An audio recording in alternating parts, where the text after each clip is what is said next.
Diversity, where we tell the rarely and untold stories of multicultural contributions to the settling of the American Wild West. Each Thursday at 5 p.m. Central Standard Time, we'll be sharing a historical legend and a living legend.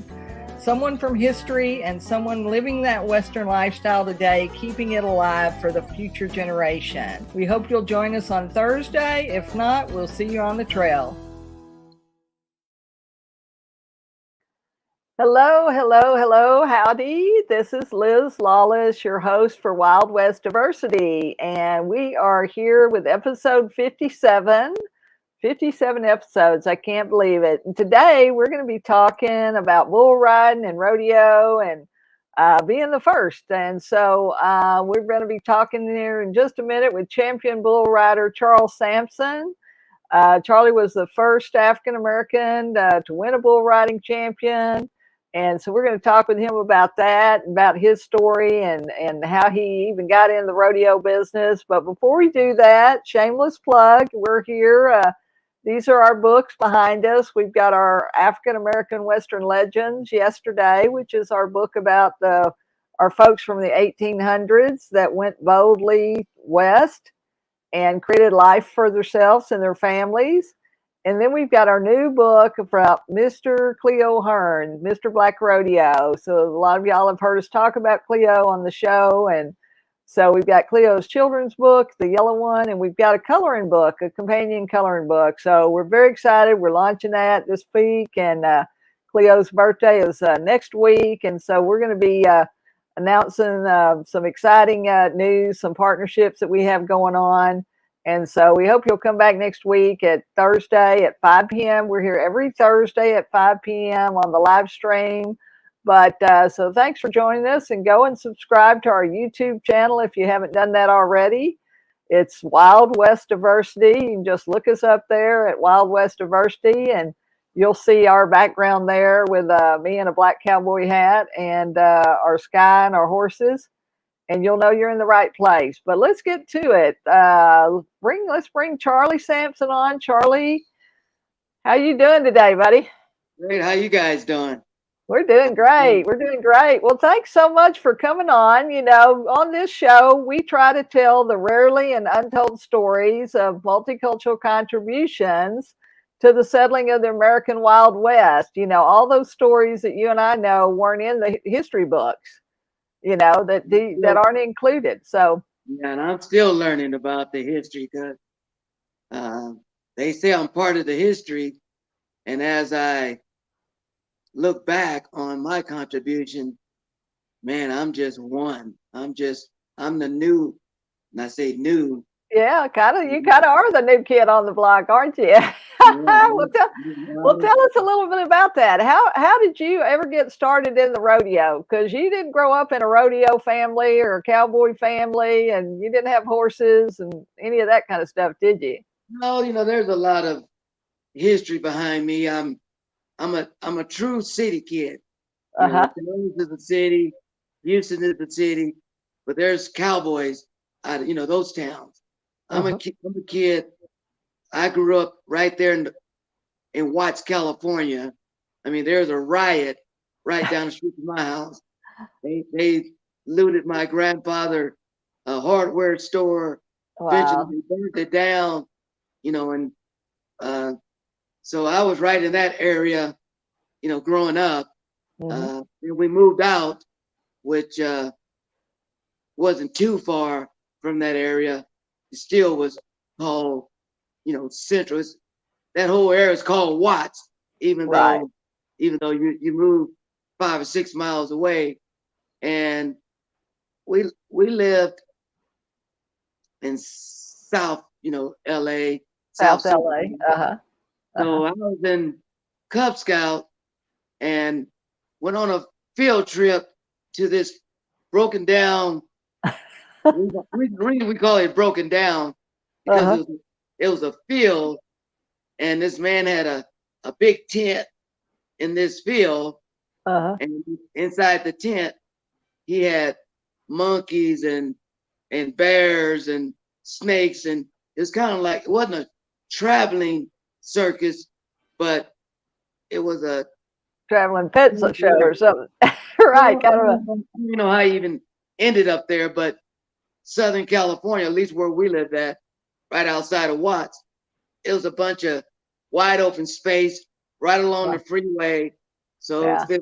it was this tent, and like I said, it had all these exotic animals. And I Uh-huh. was in Cub Scout, and we went on that trip and went and explored the tent, saw the animals, and and he scared us a little bit because he had a fake coffin. No, he had a fake body in the coffin. Oh. And he was telling some stories, and all of a sudden the kids listen to the story, and all of a sudden a body will come out of that coffin, and he called it Humboldt Charlie. So after that, tent trip, the kids would go outside. We was on a field trip because we was a Cub Scout. I was in Cub Scout. Right, So right, I great, was great. 11 years So, old. I was 11, so I was too young to be in a Boy Scout. So I always remember how old I was. right, right. Well, how did you, so who was the first cowboy you met, first black cowboy you met? Well, in that trip, Mr. Warren, I don't know if he's a cowboy. Well, I guess he's a cowboy Uh-huh. because outside of that tent, he had ponies. Okay, And right, so he yeah. had a pony ring.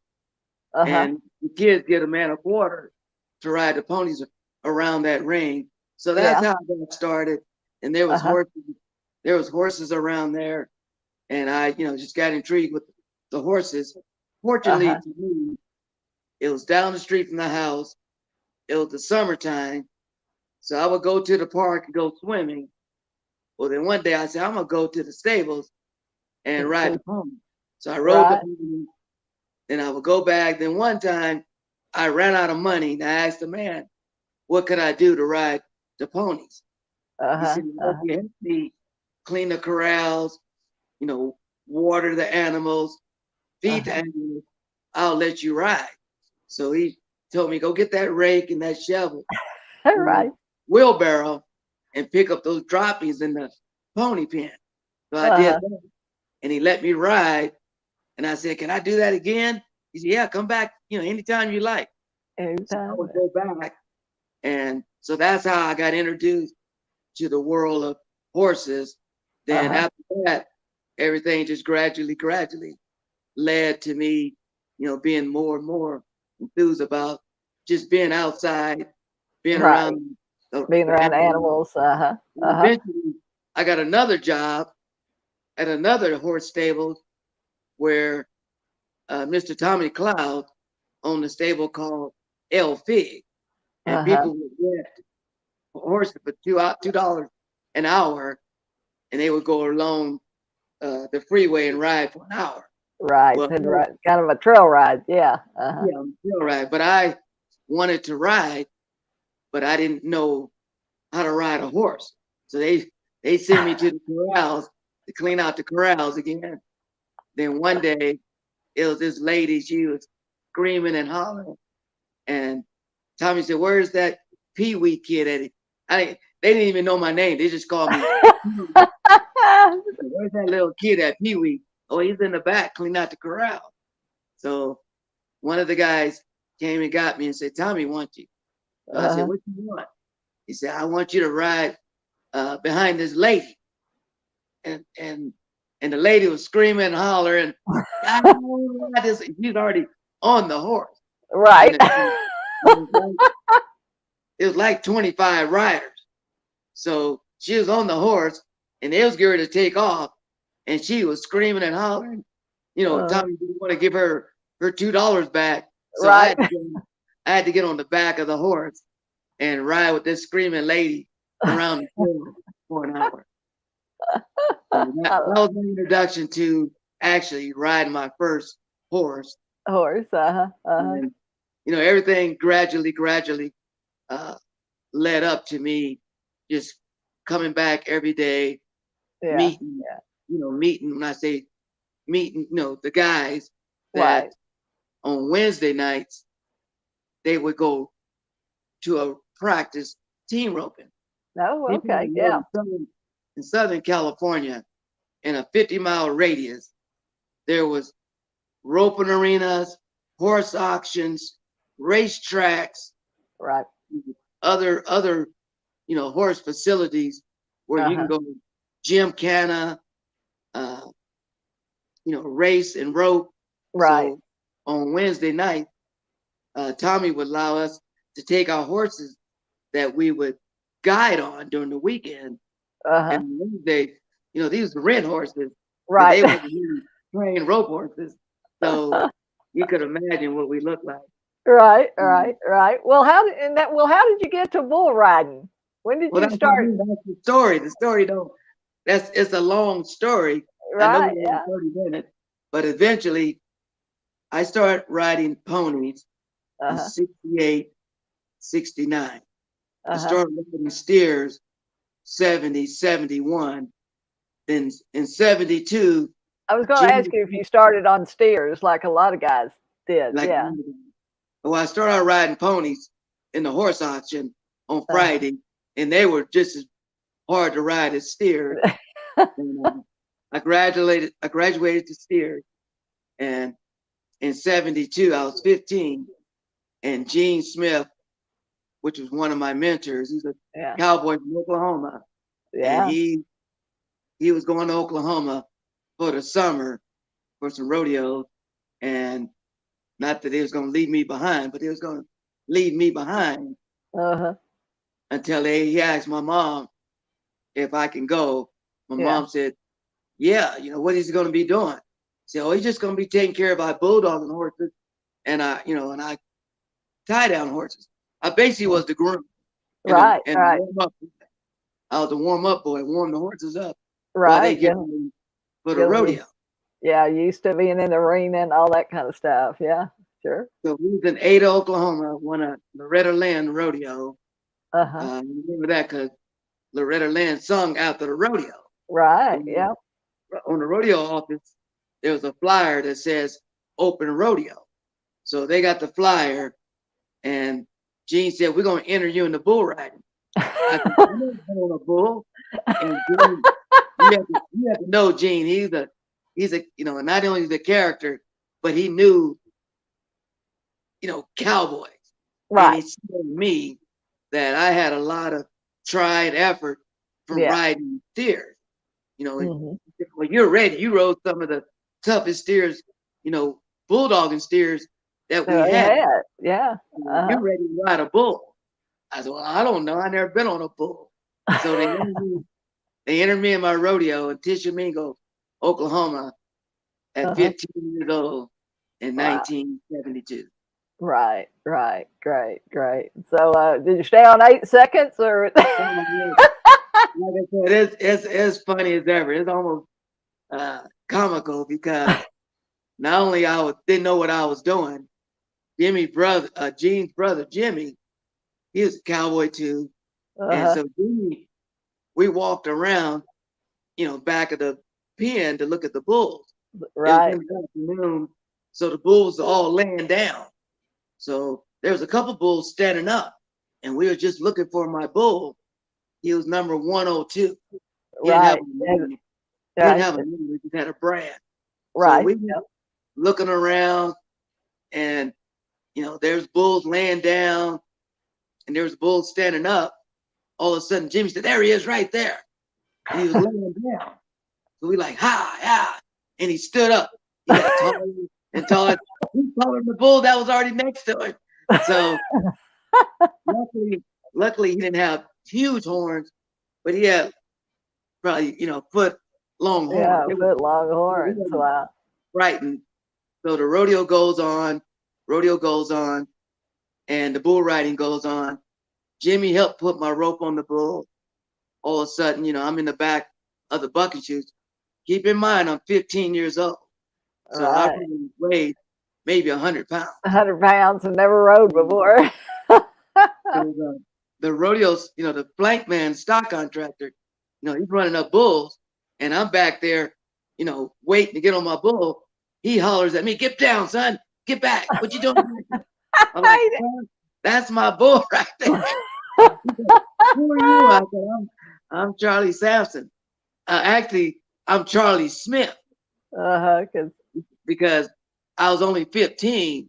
Right. And Gene had to enter you. Insurance. So Gene put me down as Charlie, as his son. Right. So Yeah. my first rodeo, I rode as Charlie Smith because I had to have insurance. So, Right. so I get in the buck and shoot. I do the routine, rosin my rope, rosin my handle, put my hand in the rope. Jimmy pulled it tight. I slide up on my hand. I know I'm shaking. I never been on a bull this big. This bull is wide as this chop. Yeah. Like a recliner. So I get on him, and before, we asked about the bull. What kind of bull is he? Well, he's not a bull you can win first on. He's a bull. If they don't ride a lot of these bulls, if you ride him, you can win third or fourth on him. He's just a high leaper. He's just a straight leaper. So I'm like, well, I can ride. That's reminding me of a steer. Yeah. This bull, whatever happened, he took 2 jumps out of the bucket. I was holding on, and all of a sudden, whatever happened, I hit the ground running. And the guys in back of the bucket shoes, they looked at me all surprised. And I said, they looked at me like, why'd you do that? I said, what did I do? They said, you jumped off. You was riding that bull easy, and you just jumped off. I said, I don't remember being on the bull. I remember sitting on the bull and then driving to the gate, and he took 2 big old jumps, and that's all I remember. Right. I don't know what happened. He was flying after that. All I knew is he just went up in the air, and just, I guess, when he leaped in the air so high, it just scared me to death. But you stayed with it. Yeah, so we got a couple of photos here. I just stole some things off there. So that's Charlie. Rides. That's me riding the one below. That's me winning Prescott in 1983, and the one up top on the red and white bull, that's me winning Greeley, Colorado in 93. Right. Wow. 10 years later. So how long did you rope? Because bull riding, it's a little tougher sport. Like Cleo, he roped up to 79, but bull riders don't usually ride that long, do they? But you rode a lot longer than a lot of people, didn't you? Yeah, I got on my first bull in 72, but in 73 I come up with rheumatic fever, so I didn't ride in 73. Right. But I would go to the rodeos, and while I was at I would go to the rodeos, and I would help the guys, and I was like a front man. I was, behind the buck and shoot on every bull doing buck, and watching them and checking them out. In California in 74, Joe Deadwater and CB Alexandra, those were the Cowboys that I was rodeoing with, and Joe said, he said, Pee Wee, I'm gonna enter you in the rodeo, because at that time I must have been a talkative kid, or I must have been talking a lot of smack. They said, well, we're gonna enter you in the rodeo and buy you a rodeo card. I said, well, okay, all right, I'll show you that I can ride. Yeah. And whatever happened, literally, I guess I was so intrigued and so, intrigued with bull riding. Yeah. And, from riding the steers and just watching the rodeo, watching the Cowboys. Yeah. Whatever happened, my first bull I got on in 74, I rode him and won third. I think I won third or fourth in the bull riding. Then the next week, I go to another rodeo. I ride that bull, and I think I won another 4. So we had 3 rodeos every weekend, back to back. Right, back to back. Yeah. And my first 2 rodeos, I was 16 years old, competing against men. I was in the IPRA, and I rode my first 2 bulls. Then my third bull, buck me up. So I love it. I love it. So, and you won the championship in 1983, right? 82. 82. Okay. Okay. Because, it was funny because I was at Mesquite Rodeo one time when Don Gay was being interviewed, and so they were talking to him. But I think you're the only one that ever beat him, aren't you, during a certain period of time there? Is that correct? Do I remember that right or not? Well, the history goes, Donnie, dominated the sport of bull riding in the 70s. Okay. Then in 1978, they had a different format. And the format was, if you went all year long and the person that had the most money Right. at the end of the finals was the champion. So in 1978, Donnie had the most money going into the finals, but at the finals, whoever won the finals was considered the world's champion. Right. Okay. And so Donnie lost that year, and Butch Kirby won it that year. Right. But he won it the next 3 or 4 years until I came along. Yeah. Until I came along, I beat him outright. Right. I won the championship. By having the most money won that year. That year, right? Yeah, and the other stuff too. Okay, good, good. Well, that's great. So, and I know you do a lot of mentorship. I know you do a lot of work with young people, and and speaking and stuff like that, motivational speaking, because it is their kids. We want kids to see folks that look like them. And we're down here in Texas, we do a lot of work with schools and things like that, or we used to. And COVID kind of put us all behind the gun a little bit. But you're what? You still up in Colorado? And yeah, I'm in Colorado. I had Myrtis Dightman as my mentor, Gene Smith as my mentor, Lee McLean, Tommy Cloud.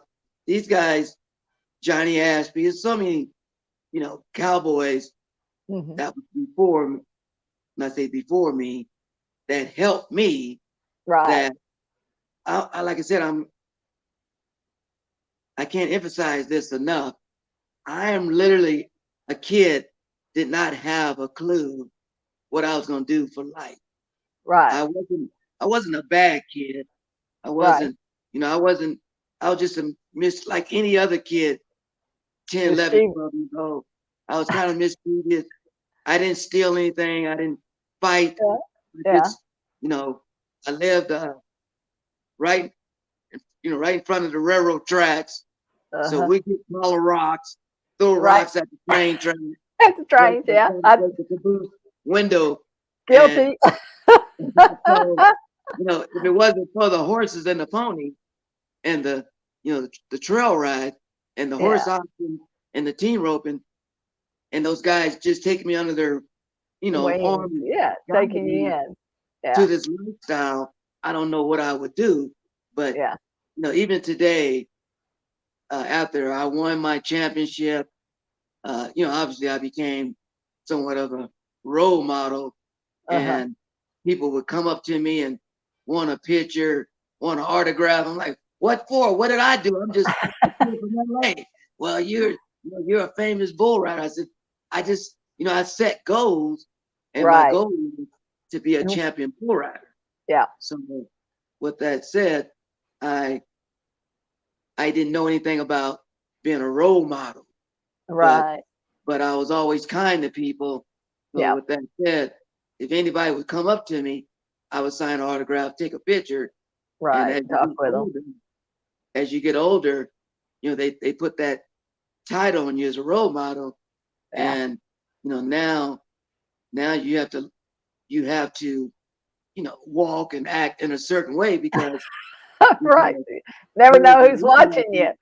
Yeah, people's watching you. I said, well, nobody was watching Gene and Johnny and all those crazy cowboys. Those crazy guys, yeah.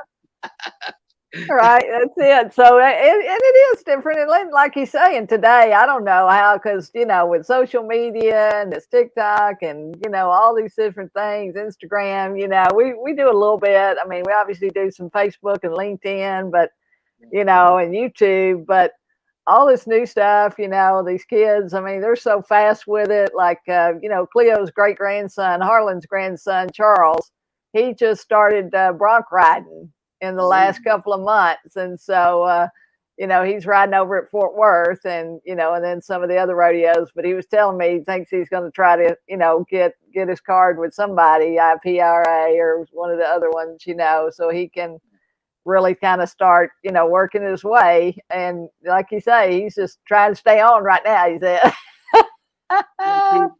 I was able to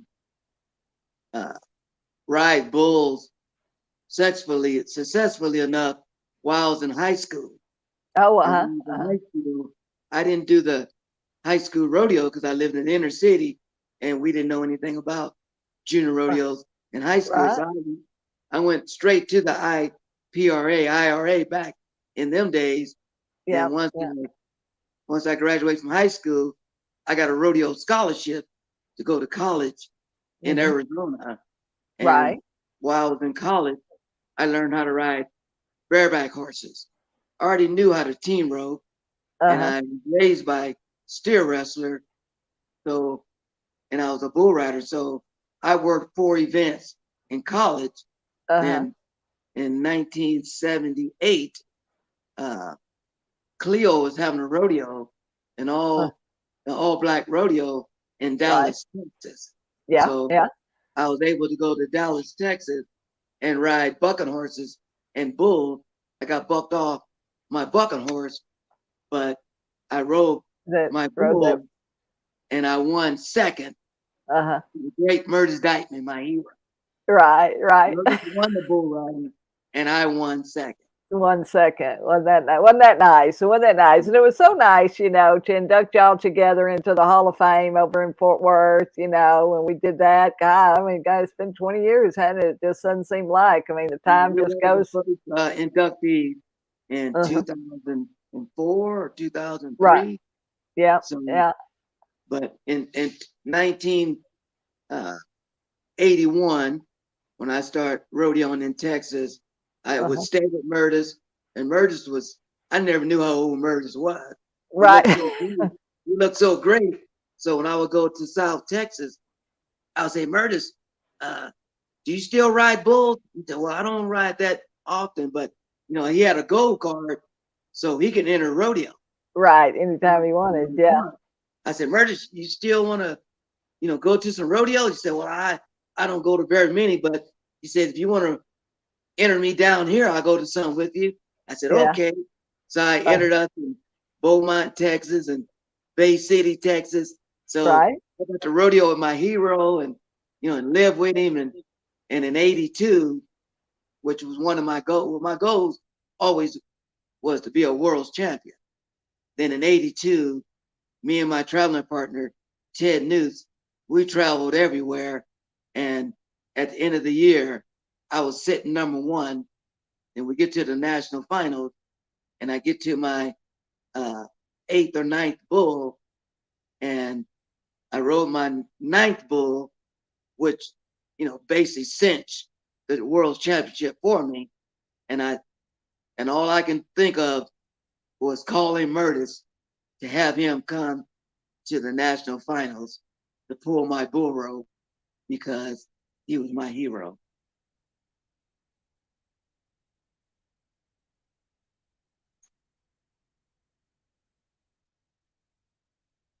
You still there? Oh, he's still on? How you guys doing?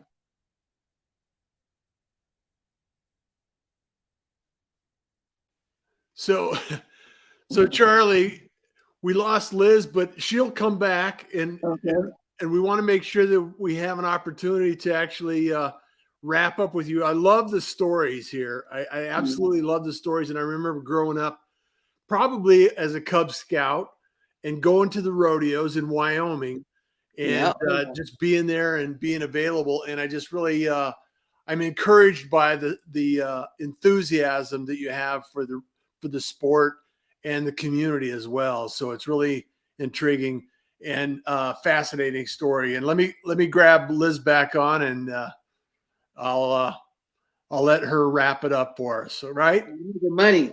Got my grandson. He just walked. Why you give me this money? All right. Oh, that's for my field trip tomorrow. Okay, good. You're gonna field trip tomorrow. Well, sorry about that. I don't know what happened. My internet crashed or something. You slowed up.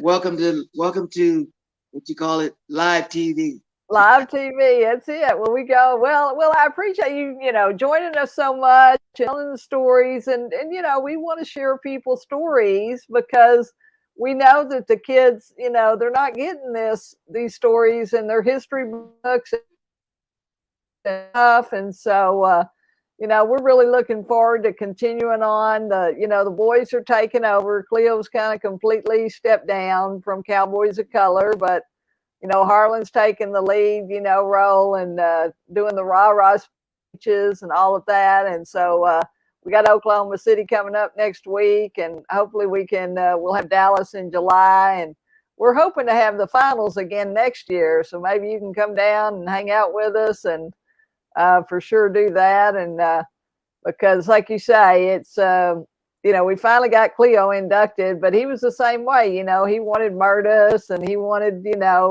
Gene, and all those guys to be inducted first. He never would let us put his name forward, and so finally he did. But I know that you've impacted a lot of people's lives, and I know that, like you say, that it probably wasn't your your intention at first, but I'm glad that you were there to be that role model, and that you had such a touch, because it's interesting. Before we go off, what would you tell somebody that wants to ride or what are the skills that they really need? Because it's not as much about strength as it is about hand-eye and balance and some other things, isn't it?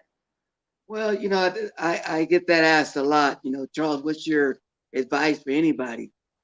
I just contribute my love for the sport. For the sport. I didn't know, about a lot of the history of the sport. Mm-hmm. But what I found out is I love animals, I love people, then I love the cowboy way. And my mentors, Gene and Tommy and Johnny, and so a lot of those guys saw what I didn't know. And what I knew is I wanted to be around great people. Great people. Yeah. And they saw that in you. And before we go, what about Leon Coffey? He's a great friend too, isn't he? Leon Coffey is a great mentor, a great hero of mine. I mean, if we have more time, I can tell you some funny stories. Leon, in Reno, Nevada, Leon was the rodeo clown there. Uh-huh. And he would leave Reno and drive to Greeley, Colorado. Right. And I jumped in the truck with Leon. Leon. And, he talked to me about life on the rodeo trail because he's a rodeo cowboy. And I was just beginning, to be a member of the PRCA, and jumped in there with Leon. And, he just, he mentored me also. I rode bulls around him several years. He saved my life. One time I was in Bay City, and this bull bucked me off, and he started hooking me, and I was hollering, get him off me. And Leon, he was laughing so hard. He said, I couldn't get the bull off of you because I never heard a bull rider holler. He was hooking me, and I was afraid. Right. Let me out of here. Help me. What are you down there for? Help me, Leon. Well, we will. Well, we will have you come back, and we will tell some more Leon Coffey stories, because obviously another great mentor, black bull rider, bullfighter in the arena, and our own Kevin Woodson, started out as bullfighter, and now he announces for us and kind of been the voice of the rodeo for all these years. And I wouldn't have stayed in it if it wasn't great fun. And like you say, the most fabulous people, and it has such a family atmosphere. Rodeo does, and such an impact, and it is a way of life. Say hi, sheep rider. Hi, sheep rider. All right, I love it. He's there's his trophy over there, a sheep riding trophy. All right. His dad rode a sheep. Dad rode steers and bulls, but he's not a bull rider. So, are you gonna be a bull rider? He's like, yeah. Okay. He's just like having a phone. He's like a regular 9-year-old. 9-year-old. Well, that's okay. He's got good genes, and he's got good training there, and he's got somebody to support him, and we'll do the same. Well, Charlie, I appreciate you so much coming on and telling your story and talking with us today. And like you say, the time goes so fast. I hate that we're at the end of it here, but if somebody wants to get in touch with you, is there a best way to get in touch? Or just on Facebook? I apologize, I don't have an address or a telephone number. No, that's fine. We'll find it. Bull rider. I'm on Facebook. Yeah, we'll put that up, and then we'll put that in the show notes, because people can come back and watch, and this will archive to our YouTube channel, and it'll be there for people to come back and watch anytime they want. So thank you so much for being here with us. God bless you. God bless you too. So this has been Liz Lawless with Wild West Diversity, where we tell the rarely and untold stories of multicultural contributions to the American Wild West. Thank you so much for watching this episode 37 with our champion bull rider, Charlie Pee Wee Sampson. Go look him up, see his history, and we'll put this in the show notes so you can find out a little bit more about him. Thanks so much for watching. If we don't see you next week, we'll see you on the trail. Bye-bye. Hello, this is Liz Lawless, your host for Wild West Diversity, where we tell the rarely and untold stories of multicultural contributions to the settling of the American Wild West. Each Thursday at 5 p.m. Central Standard Time, we'll be sharing a historical legend and a living legend. Someone from history and someone living that Western lifestyle today, keeping it alive for the future generation. We hope you'll join us on Thursday. If not, we'll see you on the trail.